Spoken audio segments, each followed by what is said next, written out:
speaker is there. Today's session will be extending it a little. I mean, we'll be sitting a little later, report then at 6:45 as it is indicated, and we'll try to take it a little ahead around dinner time, towards dinner time. But we'll have to maintain the timing of now. We have two important sessions. One is this session on India's security issues and concerns, and then we have the social media benefits and risk and the distribution of social media awards. So, and we also have the reports of the organization from some states who have sent the report. That is two sessions. We are now going to combine it into one. So I request you all to please stick to the timing and be prepared to sit a little late so that we cover up all the points which are pending or the sessions which are pending. We'll wait for 2 minutes. People are just having the tea and coffee and coming in.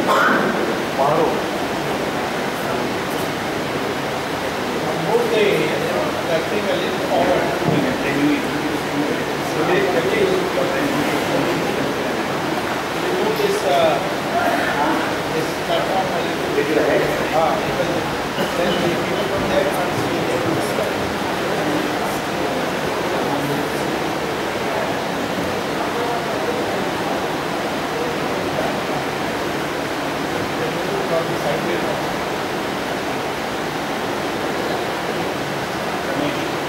Yeah, 1 second, I'm just trying to set it up. You can move it. Still ahead.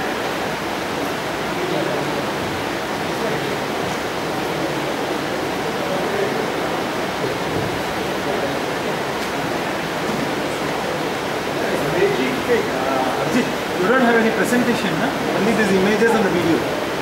No presentation. No presentation.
Namaskar everybody. Just a minute. Wait a second. Before I introduce Abhijith Iyer, I would like to add that this particular session is so important and so neglected for years in this country that we never thought that the security issues,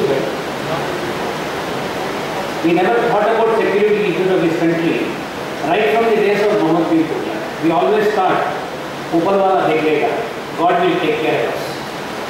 But today, this is of such a paramount importance that I appreciate, thank and acknowledge the Tamilnadu team to have put this important session for all the VHS functionaries to know and get more first-hand information from Iyer, as they have been doing a lot of work in this area. I now introduce Abhijith Mitra, a senior fellow at the Institute of Peace and Conflict Studies, a defense economist. He has regular columns in the Economic Times and Business Standards. He has published in all the national dailies as well as the New York Times. A frequent guest on TV. Prior to his current job, he coordinated in the National Security Program at the Observer Research Foundation of India, the premier think tank. He was a visiting scholar at Sandia National Laboratory, New Mexico. His research focusing in system integration within the Indian military has been widely acknowledged. He has also been visiting fellow at the Simpson Center working on India-Pakistan crisis. Prior to this, he taught strategic studies and political Islam at Monash University of Melbourne.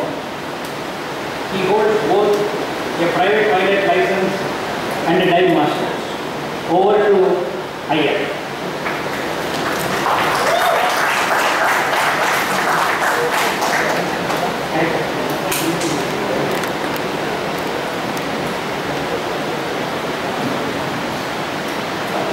So, thank you for having me here. I'm going to be speaking in English throughout, but if I use excessively technical terms or if you need a translation in Tamil or Hindi, please just raise your hands and stop me, or we can deal with it in the question and answer session. So, first and foremost, I'd like to thank Dr. Swami. Just 2 days back, I had a lunch with a professor at the US Air War College. His name is Dr. Amit Gupta. Now, his father was Shishir Gupta. Now, there were 3 people in Massachusetts, Cambridge at that time. Subramanian Swami, Shishir Gupta and Raj Krishna. They were collectively known as the Cambridge bomb lobby. Because what they used to do was, even in the 60s, they went on saying, you know, India can make the bomb, we can afford the bomb, and we should make it. And Amit Gupta is Shishir Gupta's son. And what he did was, he showed me a letter from about 23 years back that Dr. Swami had written to him when he was just starting off as a professor, saying, I can't come to give a speech in your university, but I think you should consider this young bright fellow called Abhijith Mitra for a PhD candidature in your university. So if I'm in defense today, it is all thanks to Dr. Swami pushing me to do what I'm doing.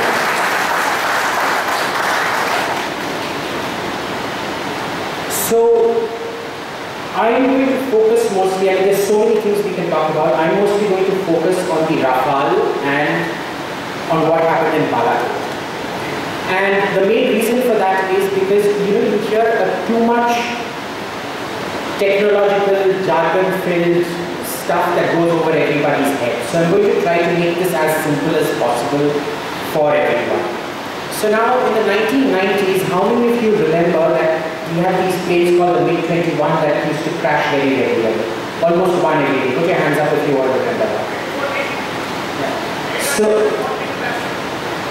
So the MiG-21, when it was crashing, we had a program to induct about 150 Mirage 2000s, these French single-seat light fighters, which were meant to replace the MiG-21 fleet.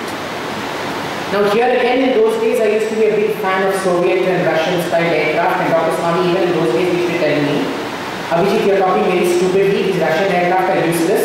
Now after 23 years, I've come to that same conclusion that those Russian aircraft are useless. So the thing about the Mirage 2000 was, it's a very expensive plane. So a MiG-21, you should think of it as a Suzuki 800 or a Suzuki Alto. And a Mirage 2000, you need to think of it either as a Mercedes or a BMW. So what happened was when we were started this program to try to buy the Mirage 2000, we already bought about 52 during Rajiv Gandhi's tenure as Prime Minister. When we decided to start getting the Sukhoi inducted into the Air Force, the first batches of Sukhoi that came were horrible. And that problem unfortunately continues even today. Very simple example. The problem with the Sukhoi, if you look at it, is like going to a metallurgist. Now, I'm sure when you were a kid and your cycle broke, you could go to the roadside guy who did welding and said, "Bhaiya, my cycle broke. Uske spokes toot gaye hain. Please fix the spokes." He'll take out his welding iron and he'll fix it. Sadly, that is what the Russians do. Today, if your phone doesn't work, or if you like some features in a Samsung and in an Apple, it is like going to the same welding wala bhaiya and saying, "Bhaiya, can you please weld the apple inside, take it out, put it in here, and then make it work." Now, is it going to work? Obviously not. But that is what the Russians try to do. Now, if you understand what this is I'm going to give you a very simple example with the Sukhoi. Its radar is Russian, but the jammer, which prevents other aircraft from seeing it in the air, is Israeli. Now, what do the top enemies of Israel use? Russian equipment. And what do the top enemies of Russia use? Israeli and American equipment. So, within the same plane, it is like trying to have an Apple phone and an Android phone and try to talk to each other on that same phone. It doesn't work. The problem here also is that it keeps failing. Different things fail at different points of time. Now, if you go, all of you have cars or motorcycles here which would break down and need servicing every 6 months. So you take it for the service every 6 months. What would you do if every part of your car kept crashing at a different time? First time your indicator crashes. Second time your headlights crash. So every month then you have to take it to a repair center, which means you don't get any time to run your car. So today, the availability of your Sukhoi is 20%. So out of 270 aircraft, at best you can use 50 to 60 aircraft at any given point of time. Now the moment the Air Force realized this, they decided, oh my God, what have we done? We've got too many of the wrong planes. We now need a Sukhoi replacement, and it is more urgent than the MiG-21 replacement. So the program that started off being a light MiG-21 replacement slowly got waylaid into becoming a Sukhoi replacement. Which is why we chose a heavy fighter in this case called the Rafale. Now, the Rafale isn't my favorite plane, and I can tell you a lot of faults with the Rafale. The problem, however, is it's also got the longest range of all the planes we tested. So it was chosen for the same role as the Sukhoi, which is to fly all the way up to the Chinese, up to say Shanghai or Beijing, and drop a few floral bouquets and malas and things like that from Beijing. And of course, we can debate if it was the best or not during the question and answer session. But the moment the Sukhoi came, basically, you realized you needed a Rafale. And this led to a lot of problems, because by this time the MiG-21 problems were accumulating quite bad. And to give you what the nature of that problem was, 50% of the problem was HAL itself. There was a committee set up to investigate these MiG-21 crashes. It was called the Nera-Newsberg Committee. So this general of the Russian Air Force, the moment he enters the HAL factory, within like the first 2 minutes of walking in, he sees a line of engines. And he says, bring them down, there's something wrong with them. I can see there's something wrong with them, bring them down. So they bring it down, and he finds that there are ball bearings in the wrong place. Now you might think, it's not like a fan. The ball bearings, you can put it anywhere. Except if you put it at the tip of the fan, those ball bearings are like weapons. They go about and hit you very badly. So he said, why are all these ball bearings wrong? And the HAL chairman, without batting an eyelid, says, sir, this is our own innovation. He came up with it. And he said, sir, you realize you've ruined the aircraft. Because these are such precision equipment, you can't go around putting it wherever you want without calculating the weights of the aircraft. So understand, this is the caliber of HAL that we're talking about. And this, of course, is the problem that when you have too much socialism, you end up with no kind of labor quality control. Let me give you a counter example. The dribble assembly line in Sweden, each factory floor worker gets paid about $50,000 to $60,000 per year. Now I don't earn that much, I don't know how much all of you earn, but imagine a factory floor worker getting 50 to 60,000. He or she is charged with checking his own work, and the level of precision engineering required is so intense that basically what you have on the factory floor are mechanical engineers, IIT graduate level mechanical engineers out there. And because the Swedish system, you don't necessarily need to have a formal education, you can also do it as an apprentice and get to that level out there. But anyway, so let's get back to the story of the Rafale. So once we realize that there is a need for the Rafale, what we don't realize is how expensive the Rafale is going to be. And to give you a very simple example, this is the Mirage 2000 versus the say MiG-29. Everybody in the 90s used to complain that the Mirage 2000 is very expensive. Do you know it costs us 10 times to put in a spare part into a Mirage 2000 than it does into a MiG-29? The problem is, you have to also look at what economics call opportunity cost. That MiG-29 is, it fails every 15 to 20 minutes. So the net time you end up spending on that MiG-29 in repair and maintenance work is much more. You'd much rather spend 15 times on a Mirage 2000 and pick it up in the air all the time. So what happens? Sorry. Is this better? So what happens is, to give you an idea of how good the Mirage 2000 is, what was the plane chosen for the Balakot strike? Not the Sukhoi, not the MiG-29, nothing else. It was the, not the Sukhoi, not our latest acquisition. It was the Mirage 2000. The same plane we bought in 1984, which has a record. So if you actually go check out the Mirage 2000 online, Pakistan's top fighter is the American F-16. The Mirage 2000, in every encounter with the F-16, the Mirage 2000 is shot on the F-16. And it was that same 1984 vintage plane that we chose to use in Balakot. They go about 80 to 90 kilometers inside Pakistani territory, drop bombs out there, come back out, and all of this before the Pakistanis even understand that they've gone into their territory, drop the bomb and come back out. And they did this because they were so sophisticated they could even jam the American equipment that Pakistan was using. And this brings us to the second part, which is the Balakot strike. Now you've heard in the newspapers that there's been a lot of doubts being cast over, did Balakot actually happen, what was it, why did we have to go for Balakot, and so on and so forth. Well, Balakot, to put it very simply, is first of all the symbolic value. Before the Balakot strike, the unwritten agreement was that Pakistan could bomb us in Kashmir, blow up our troops, so on and so forth, and we would restrict our strikes only to Pakistani occupied Kashmir. Balakot is in the northwest frontier province. It's in Khyber Pakhtunkhwa.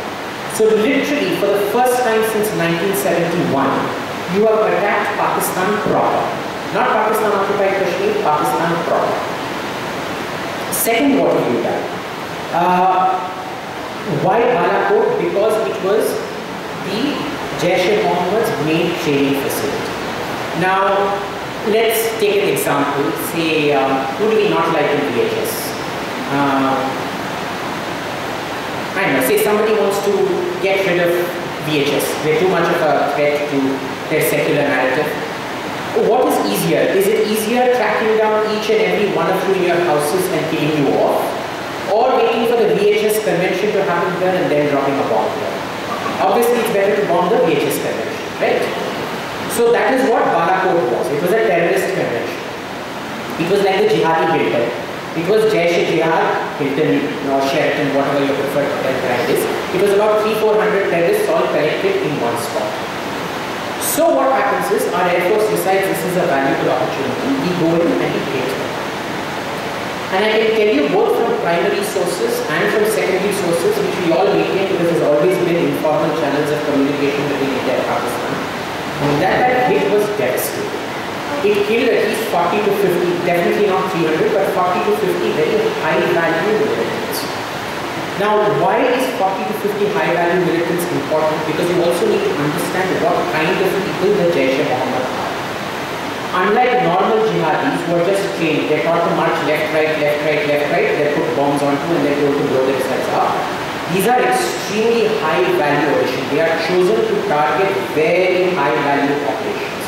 So taking out, in the 80s when Benazir Bhutto was Prime Minister, the then Chief of the ISI said, Madam, if you start employing jihadis, you are adding one whole division to your army at no extra cost to the taxpayer. So effectively for every jihadi you take out, you're at least taking out a battalion of Pakistani army soldiers. Think of it in that way. They're like the commandos of the Pakistan. Extremely high level. So 40 jihadis of the Jaish-e-Mohammed taken out is effectively 40 battalions or 40 platoons, something like that taken out. It also took out their trains, which means that the education that you pass on from generation to generation, you disrupt, you prevent their ability to carry out terror strikes for the next 4 to 5 years at least. But then we come to the questions being raised in the Indian media, which unfortunately, whether we like it or not, starts acting like the fifth column of the Pakistan Army at times. So I'm going to show you a video. If you can just get the video. Now what it is it's a Diwali firecracker. Right? It is being exploded in this gentleman's hand.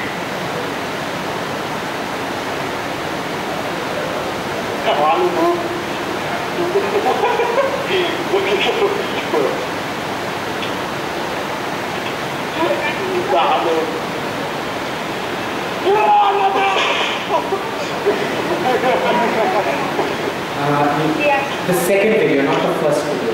The second video. Give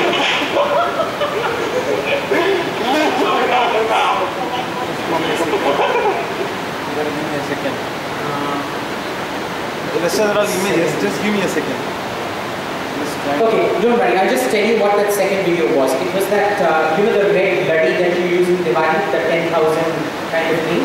It's basically this guy holding it in his hand like this and exploding it. And you can actually burst one of them in your hand. It won't really hurt much, especially if you've got hard hands. But the same explosive, if you take it and wrap your hands around it like this, it will blow your fingers apart. So then I want you to look at this set of 4 photos. Let's just go to the photos. Sir, photos. 1 second. Sir.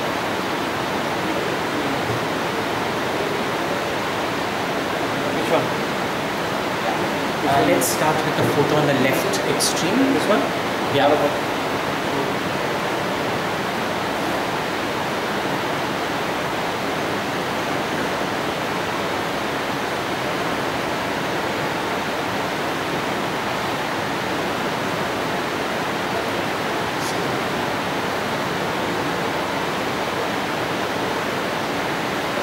double click பண்ணிடுங்க.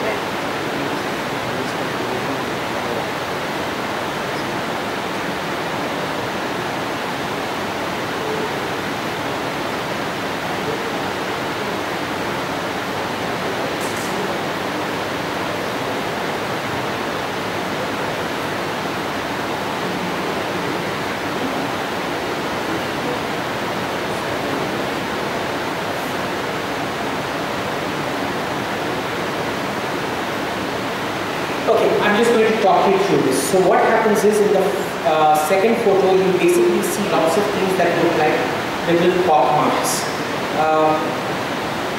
Photo gallery, or photos, just one of them. Photo gallery. If you give that to me, I'll put it in photo gallery.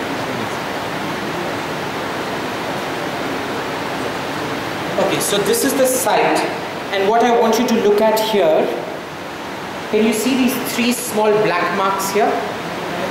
They're not more than about 40 to 50 centimeters entry. Now, if you can just go to the second photo. This is a picture of an Israeli strike carried out about 3 years back.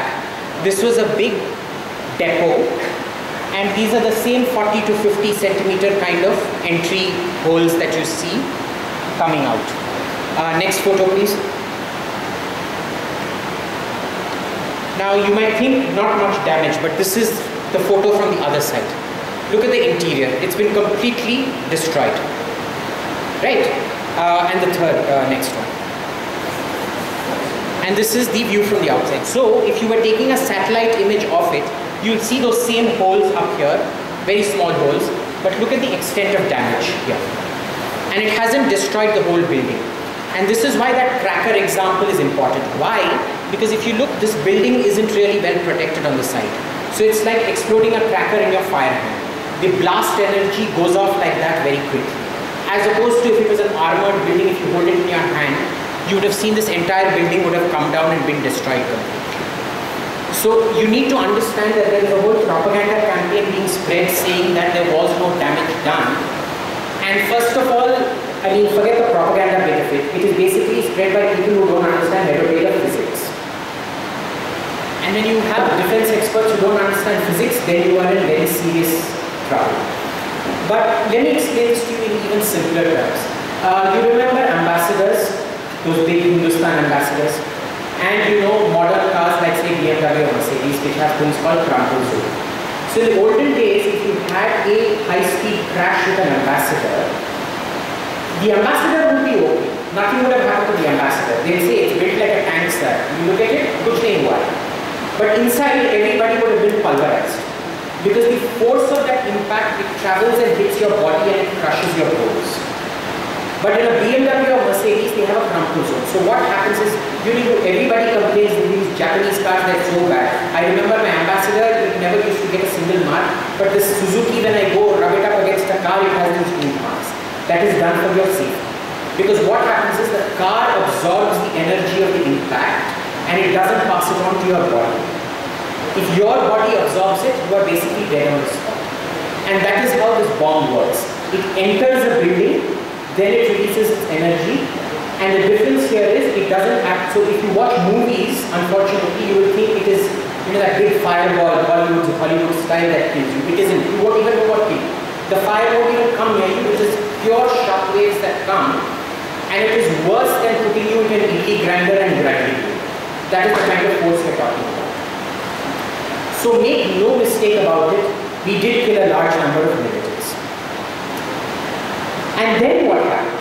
Probably the one thing we did suppose was going to happen was that the Pakistanis were going to retaliate so quickly. And they retaliated the very next day in the morning. Now ask yourself this, why would Pakistan, if we killed no one out there, why would Pakistan retaliate? Nobody wants to answer that question.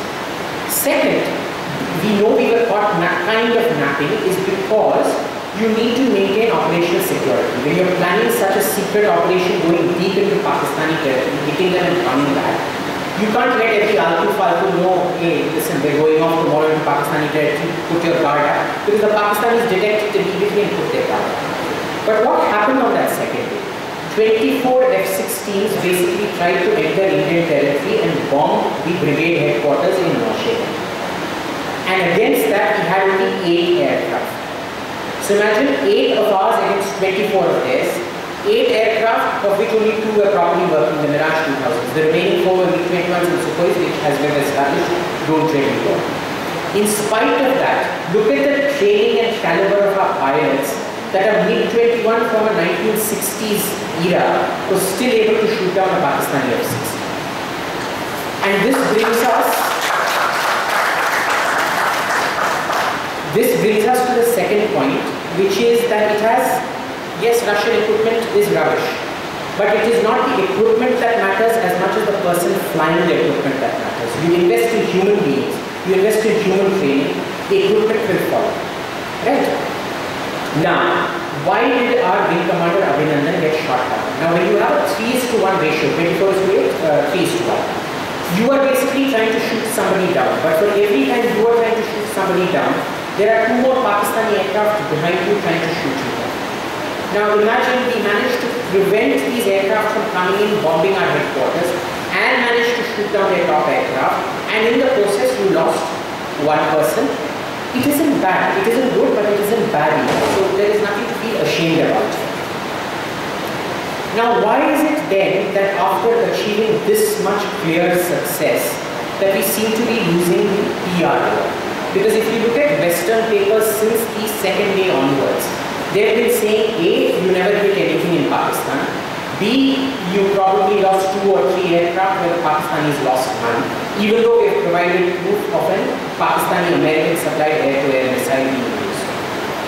And there's a reason for it. If you are a Western journalist and you go to Pakistan, you are treated like royalty. You will be, and if you are Gora fair skin, you are treated as even more royalty. You are immediately taken to see the Chief of Army Staff, you will probably even get an appointment to the President, and they catch them young. We have seen how they operate in Washington, D.C. Even young interns from D.C., 17, 18 years old, just entered their bachelor's degree, who come to Islamabad, they will be given an interview with the brigade commander, with the air chief, sometimes even with the army chief. Right? In India, we treat all foreign correspondents like dirt. We're like, who are you? From the Economist, okay, goodbye, see you. Come back after a year, and that's it. So understand, media, managing the media is also about how you butter and grease people. It's like, basically think of it this way, it's like if I tomorrow come and say, sir, you're very stupid, sir. Tomorrow when I come and ask you for a job, you'll say, no, you called me stupid, now you want a job, go.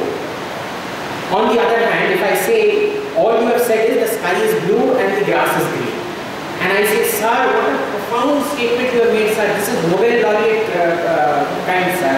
And just because you say 2 plus 2 equals 4, you say, sir, you are the next Einstein, sir. If you do this kind of chachagiri, then tomorrow when I come and ask you for a job, you say, of course, you recognize my genius when nobody else recognizes my genius, here is a job. This is what Pakistan does and this is what India does, which is the first. So we start using the media game right from day one, we start using it. And this presents a lot of problems because if you add up what has happened so far, we have circumstantial evidence that we shot down an F-16. We have photographic evidence that we bombed a terrorist site. We have a lot of circumstantial evidence because none of these, all these people, BBC, CNN, they reported that the areas that we bombed were cordoned off, ambulances were going in, and nobody was allowed to take pictures. And in fact, if you look at all Pakistani TV channels that have been allowed in, I would really like you to Google on YouTube and see Balakot strike videos. All they do is there is a Pakistani standing like I am in front of you. There will be something very far away from him up on a hill and he'll say, ah sir, look, there it's up on the hill, it's still standing. Not one of these guys, so-called fearless international journalists, had the courage to go up that hill and demand to actually see the building. For all you know, it could be a cardboard prop that's been put up. So remember, there is no visual proof required from Pakistan, but there is visual proof required from us. And then in spite of providing visual proof, if you read the Business Standard today, the line of argumentation is that army experts don't believe this. Who are these? So basically, when army was saying before, trust us, we know what we're talking about, we said no, give us visual proof. Now that you've been given visual proof of the strikes, you say no, no. But my anonymous army expert sources now said there has been no strike. And this in spite of the fact that you have the exact same Israeli bomb that the Israelis used in those pictures I showed you, simulating exactly the same kind of strike that we have achieved in Pakistan. So this then brings me to the, I still have time. How much time do I have? 10 minutes? Oh, okay. So this then brings me, so I'll wrap up quickly then. We can deal with all the other things and we can talk about anything you want, China or whatever later on. Is 3 things. One, that no matter how good our military is, modern war is often fought and won on the TV screens. And you really need to have a good media strategy for it because this coming out with information 3-4 days late isn't going to work. That's number 1. 2, we know for a fact now that Western equipment is far, far, far superior to Russian equipment. And that's mostly because when you are a closed country, when you are a dictatorship, you can't transform into the modern digital economy. And the simplest example of this is South Korea and North Korea. How many of you know that in 1979, North Korea was considered more advanced than South Korea? North Korea had the 2nd highest per capita income in Asia after Japan. And it was only after the digital revolution of the 80s and the information revolution of the 90s that South Korea went far, far ahead. And North Korea went from becoming the 2nd richest country in Asia to the 2nd poorest country on earth. It is a deindustrialized country. So So the second thing, of course, is capitalism and Western equipment, because it represents that digital revolution and information revolution, is far, far ahead of this kind of thing. The third thing is, and unfortunately in India we don't do this, is you remember how Chhatrapati Shivaji managed to defeat Aurangzeb's armies. Aurangzeb had everything. He had horses imported from Arabia, he had elephants, whatnot, he could buy whatever cannons he wanted. And yet Chhatrapati Shivaji, with just some horses and some few forts here and there, was able to completely destroy that man's career. For 23 years he kept him in the Deccan, ruining any pretense of greatness that Aurangzeb had. And what is the lesson you take away from it? You invest in the human being. Even the best equipment can sometimes be defeated by the best human being. So you invest in human beings and the equipment will follow up.